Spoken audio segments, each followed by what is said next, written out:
नमस्कार, कसे आहात सर्व? तर आजचा आमचा जेजुरीमधला दुसरा दिवस आहे. आधीचा व्हिडिओ तुम्ही बघितला असेल तर कालचा होता. त्याच्यामध्ये आम्ही काल गेलेलो कडे पठारावर आणि आजच्या दिवशी आम्ही आज जाणार आहेत जेजुरी गडावर. तर सगळ्यांचं आवरलंय, सगळे आता खाली गेलेत. मी पण लगेच खाली जातो आणि आम्ही गडाच्या दिशेने प्रस्थान करतोय.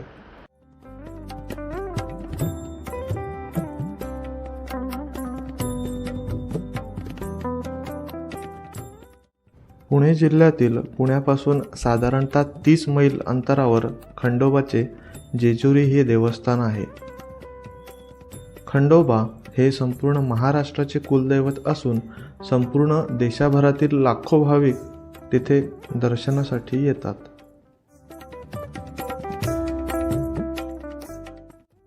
देवळाच्या ओवऱ्या व समोरचा ओटा यावर टोकदार दगडी कमानी आहेत.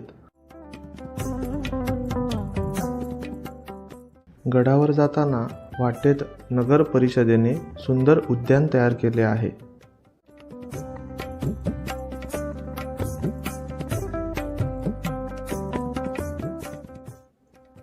उंच डोंगरावर असलेल्या कडेपठार या ठिकाणी जुने खंडोबाचे स्थान होते, परंतु जेजुरीला नव्याने देऊळ बांधले तरी तेही आता 3 शतकापूर्वीचे म्हणजेच इसवी सन 1712 सालचे देऊळ आहे.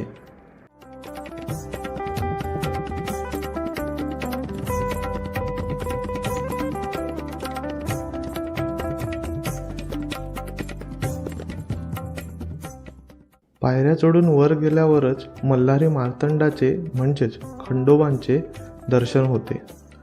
देऊळ अतिशय सुंदर आहे. सभामंडप आणि गाभारा असलेल्या या देवळात खंडोबाची मूर्ती आहे.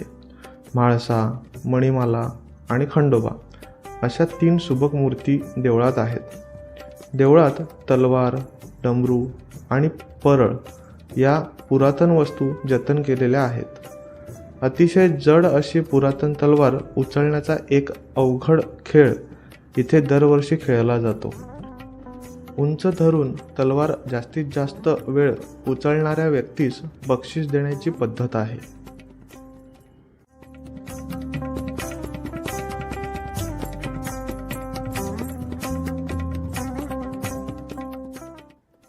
देवळात प्रवेश करताना उत्तरेच्या दरवाजावरच देवाचा नगारखाना आहे.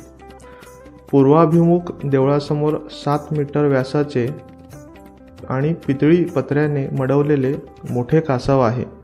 यावर भंडारा व खोबरे उधळण्याचा नवस फार लोक करतात. चांग भले, खंडोबाच्या येल कोट असा जयघोष करीत या भंडाऱ्याची उधळण होते. तळी भरणे हा एक विधी असतो. ताटात खोबरे व भंडारा घालण्याचा, पूजा करून तळी त्रिवार डोक्यावर घ्यावयाची व मग खोबऱ्याची उधळण करायची अशी ही पद्धत आहे.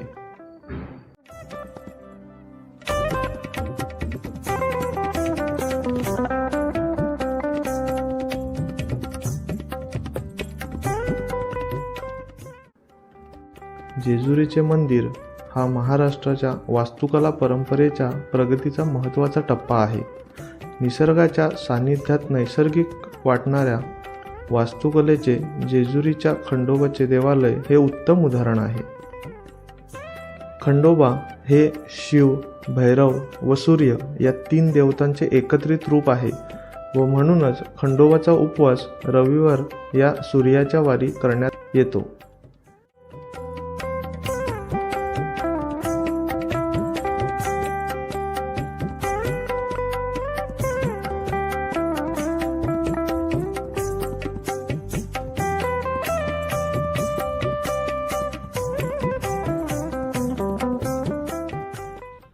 नवरात्रमध्ये देवाचा मोठा उत्सव असतो. दसऱ्याच्या दिवशी मोठी यात्रा इथे भरते. तसेच सोमवती अमावस्येलाही भाविक येथे दर्शनासाठी गर्दी करतात.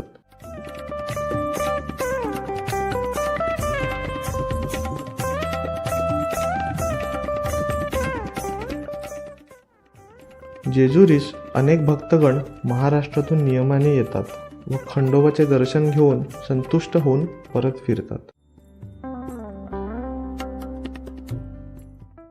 आम्ही आलो आता गडावरून खाली रूमवर आणि सगळ्यांचं फ्रेश झालेत, आवरलंय आणि ट्रेन आहे आणि आपल्याला चेकआउट पण करायचं आहे. त्याच्यामुळे चेकआउट करून आम्ही चाललो आहे आता स्टेशनला. जोपर्यंत स्टेशनला ट्रेन येत नाही तोपर्यंत मुक्काम पोस्ट स्टेशन.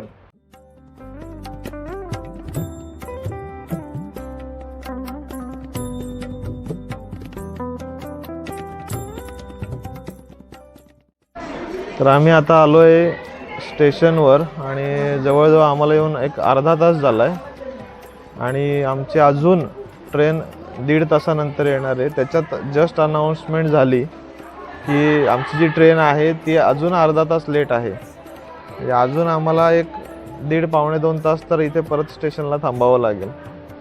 आता जेजुरीला येताना आणि जाताना हाच एक प्रॉब्लेम आहे की मुंबईवरून ज्या गाड्या येतात त्या खूप लिमिटेड आहे. म्हणजे सकाळी आपण जी 9ला आलो ना रे, 9ची गाडी होती, ती एकच गाडी होती. त्याच्यानंतर सॅटर्डे संडे वाटतं दुपारी 1-3:30ची गाडी आहे. जर तुम्ही सोमवारपासून शुक्रवारच्या मध्ये येत आहे तर तुम्हाला सकाळची 9ची गाडी आहे, ती ठाण्यावरून 9:08ची, तीच तुम्हाला पकडावी लागेल. आणि जर तुम्ही इकडनं जायचा विचार करताय तर जाताना दुपारी 2-2:30ची गाडी एक आहे, त्या गाडीला तुम्ही रिटर्न जाऊ शकता. जर ती गाडी तुमची मिस झाली तर डायरेक्ट दुसऱ्या दिवशी तुमचं सगळं जे आहे ते घेऊन परत हॉटेलवर जायचं, दुसऱ्या दिवशी सेम टायमिंगला हजर राहायचं.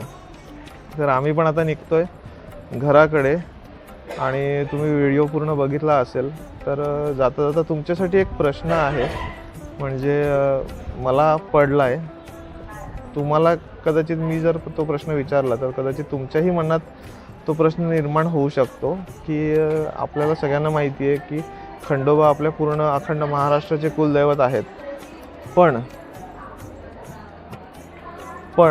ते संपूर्ण महाराष्ट्राचे कुलदैवत का आहेत हे कोणाला माहिती आहे का? जर माहिती असेल तर प्लीज कमेंट बॉक्समध्ये सांगा, कारण की मला माहिती नाही आहे.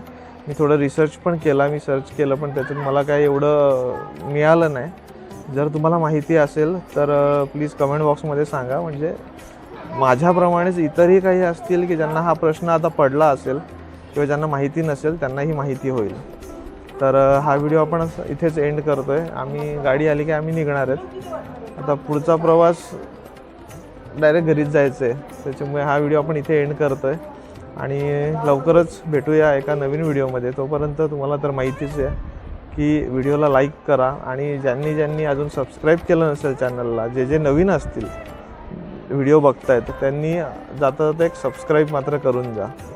चला भेटूया एका नवीन व्हिडिओमध्ये. तोपर्यंत